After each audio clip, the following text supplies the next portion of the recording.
పరీక్ష వేసినావు తండ్రి నాకు జీవితంలో. అందరూ కోయిటికి వచ్చిన వాళ్ళు గొర్రెల కాడ వేయాలా ఒంటెల కాడ వేయాలంటే ఓయమ్మా ఓనాయనా వద్దు తండ్రి ఆ బతుకు అంటనే.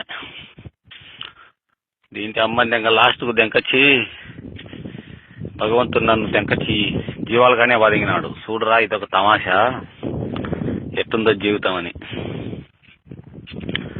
పొద్దున పోవాలా సాయంత్రం పోవాలా, పొద్దున పోవాలా సాయంత్రం పోవాలా. యాసిడ్కి వచ్చంటే అమ్మ గుర్తాను నిజంగా. తిండిలే తిప్పలే నిద్రలే ఎన్నాళ్ళు చేయాలి ఈ పని. ఇంటిపై 4 గాడులు పెట్టుకుంటాపా ఏమన్నా కానీ 4 గాడులు పెట్టుకొని మెల్లిగా చిన్నంగులలో సాగులలో కలిసి కొండకు పోతేనే 4 గాడులకు ఈ పక్క 2 మోపులు ఆ పక్క 2 మోపులు 4 2 8 మోపులు పుల్లలు వస్తాయి. ఇష్టలేదైనా 1000 రూపాయలు లెక్క వచ్చాలి నమ్మడ్డవే. ఒక్కోటి 1000 రూపాయలు కానీ గాడిది తీసుకొని 4 గాడులు పెట్టుకుంటా లక్షణంగా. దాని అట్ట పోయి తిప్పలాడుకొని వచ్చి కొండ పోనా వద్దు. ఆ చిన్నంగులకు ఫోన్ చేసి రమ్మంటారు. ఎప్పుడు పోయేది కొండకు పోతే సరిపోతుంటారు స్వామి.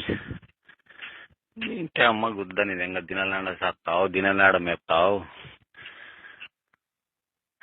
మనుషులు 60 ఏళ్ళు 70 ఏళ్ళు బతికేటోళ్ళు ఈ జీవాల కాడ తెచ్చే 50 ఏళ్ళకే చచ్చిపోయేటట్టున్నారు. 10-15 ఏళ్ళు ముందే చేస్తారంట. చాలా మంది చెప్తున్నారు తండ్రి. ఇక్కడ ఎంతమంది దెంకొని పోయినారు, ఎంతమంది పారిపోయినారు, ఎంతమంది ఎన్ని బాధలు పడుతున్నారు తండ్రి.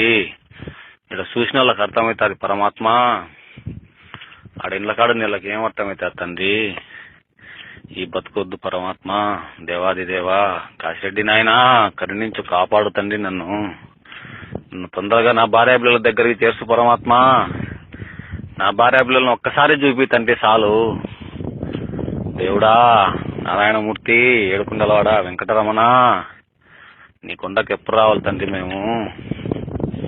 పరమాత్మ గోవింద రప్పించుకో తండ్రి. తొందరగా రప్పించుకొని నన్ను నా భార్య పిల్లల దగ్గరికి చేర్చు పరమాత్మ. ఇది చూడు మళ్ళా ఒక్కటి వెనకనేది నెమ్మది ఎంగించుకుంటుంది. దీంతో చచ్చిపోయే పని అయిపోయింది నాకు. దీన్ని కాళ్ళకు తాడు కట్టి కుక్కని వేసే తీసాలి దీన్ని. అప్పుడు సరిపోయేది పని ముఖం. దేవుడా తండ్రి పరమాత్మ ఎటు నవ్వట 2-3 నెలలు చేసుకుంటే మళ్ళీ ఇంటికి పోయినాక భగవంతుడు నాకు ఏదో ఒక దారి చూపించకుండా పోతాడా, నేను అప్పులు తీసుకోకుండా పోతానా తండ్రి. ఒకరికొక రూపాయి ఎగదెంగను తండ్రి.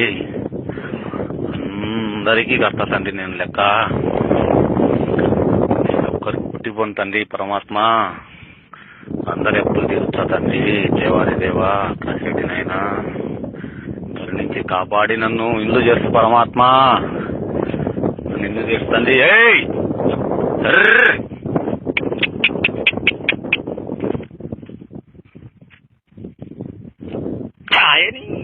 కన్యాలు లెంగప్ప లెంగ పందులు పుట్టిన గుద్దాన్ని నెంగన్నారు. కొట్టి కట్టెలు ఎరిగిపోతున్నాయి. నా చేతులు నచ్చున్నాయి కానీ దీనిలో కొట్టినా ఒకటే బండ మీద కొట్టినా ఒకటే అన్నట్టు అయిపోయింది బతుకు. అమ్మ గుద్దని లెంగ బతుకు.